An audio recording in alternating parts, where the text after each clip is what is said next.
Fala galera, e hoje caos na Petrobras, é isso mesmo que vocês estão ouvindo. As falas do Lula na semana passada, elas têm derretido o valor da Petrobras. Será que é isso mesmo? Vamos ver o que ele anda falando. Será que a Petrobras vai quebrar? Spoiler, não vai. Vem comigo que eu vou mostrar essa história toda para vocês hoje.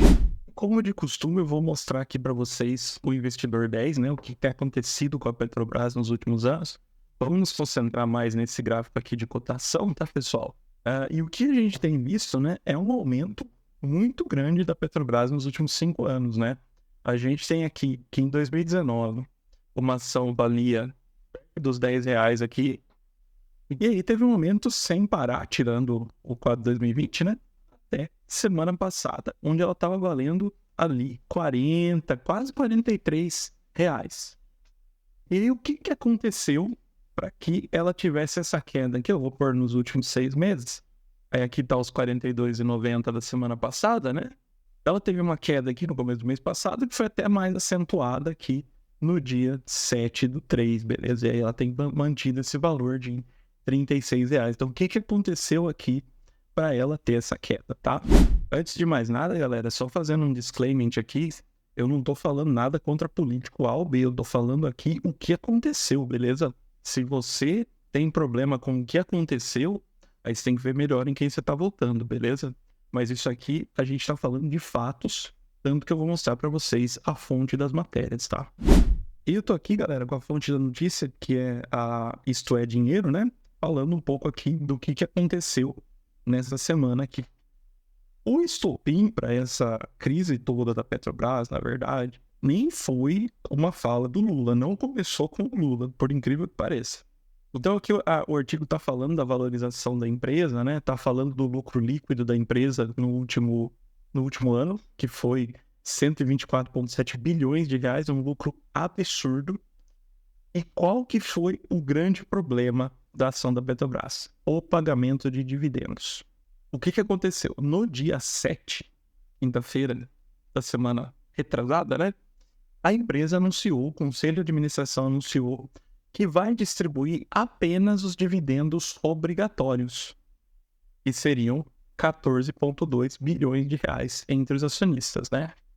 Os outros 43,9 bilhões, que são os dividendos extraordinários, a empresa vai reter em caixa.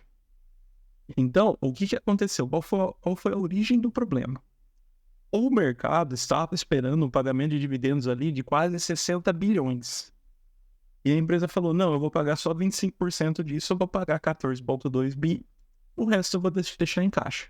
Como a gente tem uma mentalidade de investimento que só pensa em dividendo, isso já foi o suficiente para baixar um pouco a cota da empresa, por causa dessa questão de pagar menos dividendo, né? Aí que vieram as falas do Lula, né? Que ele falou que é uma choradeira do mercado. Aqui vocês podem ver tudo que está entre aspas, foi aquilo que ele falou mesmo. E ele chamou os investidores dele um dinossauro voraz que quer tudo para ele e nada para o povo. É complicado, né, galera? Porque a partir do momento que uma empresa, seja ela estatal ou não, ela entra na bolsa, eu acho que ela teria que ter ali uma boa relação com os investidores dela, né? Que essa fala meio que coloca isso em perspectiva pra gente, né? Ele continuou. É muito engraçado. Às vezes vejo notícias assim, Petrobras cresce 30%. Petrobras bate recorde na produção de gasolina. Petrobras bate recorde na exportação de petróleo. Petrobras bate recorde em arrecadação. E a gente não ganha nada com isso. Como que a gente não ganha nada com isso? Olha a cotação da empresa que eu acabei de mostrar aqui no começo. Olha o quanto subiu as ações. O acionista majoritário da Petrobras é o governo. Então vocês ganham muito quando a empresa vai bem. Calma lá, vamos parar o discurso populista, né? Se for atender apenas a choradeira do mercado, você não faz nada. O que ele está querendo dizer aqui, penso eu, né? É que você não precisa só distribuir dividendos, você precisa investir um pouco na empresa. Lembra, galera? A Petrobras ela é uma empresa que, fatalmente, ela precisa atualizar muito a tecnologia dela.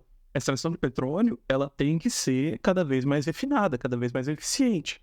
E isso você vai conseguir com tecnologia. É aquela história, você está investindo numa tecnologia agora para lucrar mais no futuro. Então, assim, por isso que eu falo às vezes, e dividendo não é tudo. Às vezes a empresa tem que reinvestir uma parte do lucro para que ela cresça mais. Senão, gente, vira um fundo imobiliário. Ele divide 95% dos dividendos, só que aí ele não tem nenhuma perspectiva de crescimento. Aí, existe produto para isso. Se você está investindo em uma empresa, você tem que entender que ela vai ter que reinvestir uma parte do dinheiro. Isso faz parte do jogo. Agora, tem formas e formas de você falar isso. Eu acho que você fazer uma fala passiva-agressiva dessa não é a maneira mais certa de fazer isso, né? E o que aconteceu? A empresa perdeu 55 bilhões de valor de mercado por causa dessa fala aí no valor da ação, né? E aí o Lula continua, né? Será que o mercado não tem pena de 735 milhões de pessoas em todo o mundo que não têm o que comer? Será que o mercado não tem pena das pessoas que dormem na sarjeta do centro de São Paulo e do Rio de Janeiro? Será que o mercado não tem pena de meninas de 12, 13 anos que às vezes vendem o corpo por um prato de comida? Galera, aqui o que ele está fazendo é usar uma falácia do apelo à emoção. São situações que ele coloca aqui que são extremamente tristes e que a gente realmente tem que estar preocupado com esse tipo de coisa aqui. Só que vamos separar as caixinhas. Não são os 43 bilhões de dividendos que a Petrobras deixou de pagar que vão resolver esses problemas do mundo. A gente sabe disso e ele também sabe disso, mas por isso que ele fez aqui foi usar a falácia do apelo à emoção para tentar comover o Rio. Então aqui essas foram as falas que a matéria traz aqui, que foram faladas no SBT. Eu não sei se foram faladas mesmo no SBT, eu não tenho televisão em casa, não assisto. E o que eu acho delas? Bom, eu acho que o Lula perdeu uma excelente oportunidade de ficar quieto, né? Outra, né? Excelente oportunidade de ficar quieto. Mas, depois de toda a repercussão que teve em cima dessas falas. Mas, de novo, acho que não foi por causa dessas falas que o valor da Petrobras caiu. Acho que tem muito mais a ver com o contingenciamento dos dividendos, né? Do que com essas falas aqui. Eu acho que elas foram, assim, muito irrelevantes no cenário geral, tá? Até porque hoje, galera, o governo ele não tem tanto poder sobre as empresas como ele tinha, as empresas mesmo estatais, tá? Como ele tinha nos primeiros anos ali do governo Lula, lá em 2000 e pouco. Então, vamos continuar aqui para ver o que o Jean Paul Prates falou, que ele é o presidente atual da Petrobras, né? E o que ele disse basicamente é o seguinte: o dividendo retido, ele não pode pagar dívidas ou investir. São falsas notícias que andam por aí. Clarificando isso, todo esse susto aí desaparece, porque se sabe que essa reserva é dividendo e uma hora volta. O que é meio estranho, né? Porque não tinha a menor necessidade de fazer isso. Se vai pagar depois, por que não pagar agora, né? Mas basicamente o que ele tentou aqui foi colocar panos quentes em cima das falas ali do Lula, né? E também tirar um pouco da relevância do pagamento dos dividendos, beleza? Falar que não, isso vai ser pago, só vamos pagar daqui a pouco. É tipo aquela história de na volta a gente compra. Então ele tentou ali, como presidente da Petrobras, reverter esse problema que a empresa teve na B3, né? Agora, o mais curioso disso é essa parte aqui da notícia, aonde ela fala que, como eu disse para vocês, né? O governo, a União, ele é acionista majoritário da empresa. Então, ele tem papéis ali da empresa, ele também receberia dividendo. E nessa brincadeira, eles deixaram de receber 12 bilhões de reais. O que quer dizer? Desses 43,9 bilhões de reais que a Petrobras deixou de distribuir, 12 iam para o governo, por ele ter uma quantidade de ações, né, galera? Não é nada fora da lei, tá? Ia para o governo porque ele tem ações e, como acionista, ele recebe dividendos. Ele deixou de receber 12 bilhões. Quem não deve ter ficado muito feliz com isso, a notícia até que cita aqui, né, é o nosso querido Andrade, que vai ter 12 milhões a menos aí para chegar no projeto de déficit zero dele, né? Bom, até aqui, o que eu falei foram de fatos, coisas concretas. Agora vem a minha opinião sobre tudo isso que está acontecendo. É um pouco contraditório essa questão do governo não querer pagar os dividendos, sendo que eles mesmos deixaram de arrecadar com isso. Mas, independente do que o governo vai fazer, o que importa mesmo é o que a gente, como investidor, vai fazer, beleza? E para saber se é o momento de continuar em Petrobras, se é o momento de sair de Petrobras, isso é só você que pode dizer. Mas eu estou trazendo aqui uma análise de Petrobras a partir de agora, com os números que a gente tem, e ver se faz sentido a gente entrar ou sair dessa empresa agora, beleza? Já vou adiantar que eu não tenho Petrobras na minha carteira, Por quê? Justamente por essa questão dela ser estatal, eu tenho exposição estatal em outras ações, basicamente ações do Banco do Brasil, e foi uma escolha minha não ter Petrobras, porque eu já estou exposto ao governo, seja ele qualquer um, tá, gente? Não tô querendo falar que o problema é o governo do Lula, não. Qualquer governo pode dar problema em empresa. Não é recomendação de investimento, é só a minha opinião. Mas vamos para análise. E quando a gente olha aqui para a Petrobras, a gente realmente vê essa questão do dividendo bastante elevado, né, gente? Ela é uma das empresas que mais paga dividendo hoje na Bolsa, 19%, quase 20% aqui. É um valor elevado.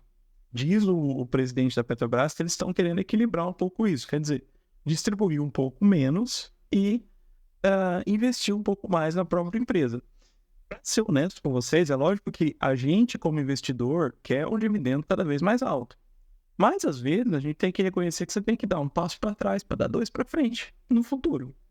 É isso que parece ser o pensamento da empresa nesse momento. Ela ainda está com um P sobre VB bastante baixo para empresas, tá? E um P sobre lucro também bastante baixo para empresas. Então, o que me parece é que a Petrobras podia estar muito maior o valor da cotação dela. Mas me parece que o pessoal ainda tem algum medo de entrar em Petrobras. E a gente viu um pouco como que uma fala meio torta ali do governo pode impactar no preço da ação. Enquanto o governo impacta só o preço, não tem até muito problema, porque fatalmente a Petrobras vai recuperar isso aqui. O problema é quando ele impacta no fundamento da empresa, como aconteceu lá atrás no governo da Dilma, tá?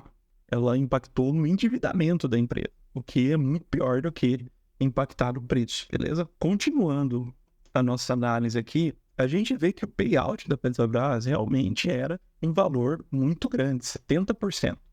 Se a gente olhar o gráfico histórico, a gente vê que o payout está acima da média desde 2020.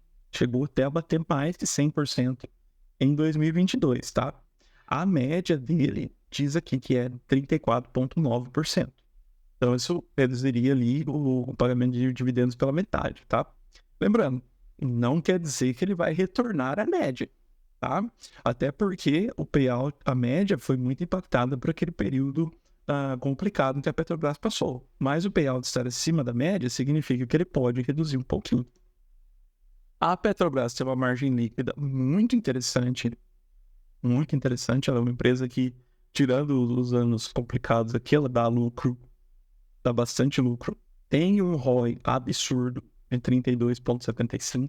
A dívida líquida sobre patrimônio e a dívida líquida sobre EBITDA, elas estão controladas nesse momento. A Petrobras já foi a empresa mais endividada do mundo, mas hoje ela está um pouco mais controlada aqui na dívida. A dívida líquida por EBITDA ela ainda está um pouquinho acima de 1. Mas se você olhar que aqui em 2016 ela foi 19,6, ainda teve um trabalho de controle muito grande da dívida, beleza? A questão dos dividendos, a gente pode ver que teve um pagamento de dividendo absurdo em 2022, mas que ele caiu para os patamares normais aqui de 2023. E segundo a gente viu ali da matéria, eles devem diminuir mais um pouquinho aqui também. Para quanto vai? Não sei. Então, assim, lembrem que 19,82% é um valor muito alto, muito acima da média. E ainda mais considerando uma empresa que teve muita valorização. Então, assim, esse valor já está alto, tá?